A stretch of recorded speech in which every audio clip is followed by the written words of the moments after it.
Hello everyone, কিছুক্ষণ সময় আমি বাড়িতে ছিলাম না, বেরিয়েছিলাম।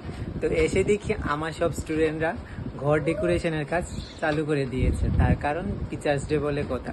তো চলো দেখাচ্ছি আমার স্টুডেন্টদেরও আর ঘর কিভাবে সাজালো সেটাই। আমার স্টুডেন্ট ডেকোরেশন করছে বেলুন দিয়ে এখনো। আর এদিকে একজন, এই যে এখানে একজন আর আমি তো আছি।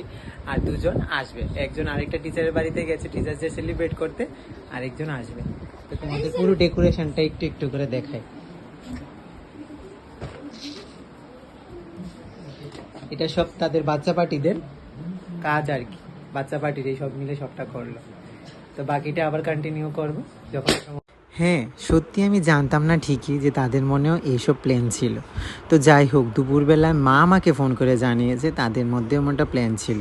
তো তারা নাকি মাকে জিজ্ঞেস করে গিয়েছিল যে দাদাভাই বাড়িতে থাকবে কি না। তো তারপরেই শুরু করলো তাদের মতো করে কাজ। সন্ধ্যেতে আমি বেরিয়েছিলাম, তো এসে দেখি তারা আমার ঘর ডেকোরেশন করছে। তো তোমরা প্রথম দিয়ে তো দেখলে যে কয়েকজন স্টুডেন্ট ছিল আর কয়েকজন ছিল না, তারপর সবাই আস্তে আস্তে আসে। হ্যাঁ, কেকটা দেখে নিশ্চয়ই তোমাদের কিছু মনে হচ্ছে, তো কিছু করার নেই, কারণ ওরা বাচ্চা, ওরা বুঝতেই পারেনি যে কেকটা গলে যাবে। আর প্রচণ্ড ছিল গরম, তারা ফ্রিজে রাখতে ভুলে গেছে। যাই হোক, বাচ্চারা তো তাই। তারপর আমি কেক কাটিং করলাম আমার সব স্টুডেন্টদের নিয়ে। তো তারা আমাকে পারমিশন নিয়ে বলছে আজ তোমার গালে একটু কেক লাগাই।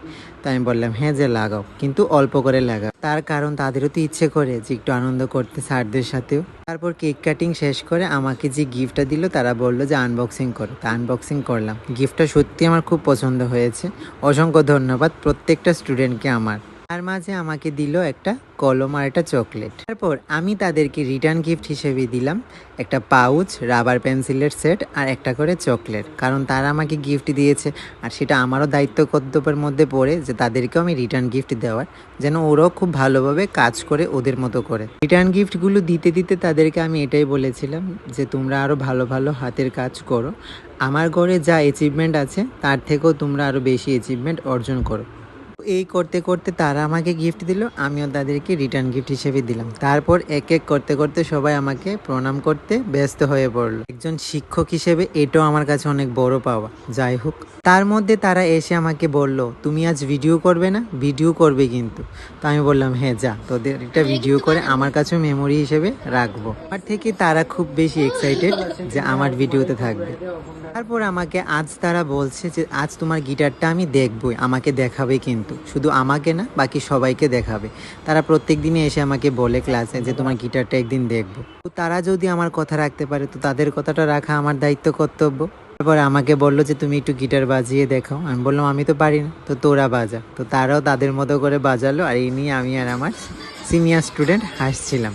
টিচার্স ডে বলে কথা, তারা তো একটু আনন্দ করবে। তো দেখো,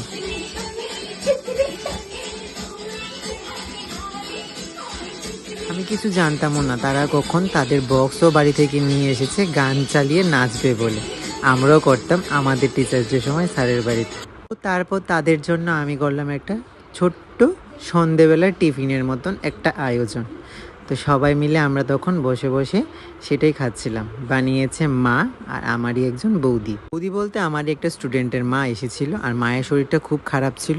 তো হাতে হাতে মায়ের সাথে একটু সাহায্য করলো। তারা আমার জন্য সেলিব্রেট করলো বলে আমি তাদেরকে বলি না, সবসময় আমি তাকে এটাই বলি যে তোমরা আরও ভালো ভালো কাজ করো, আমি এটাই আশীর্বাদ করি।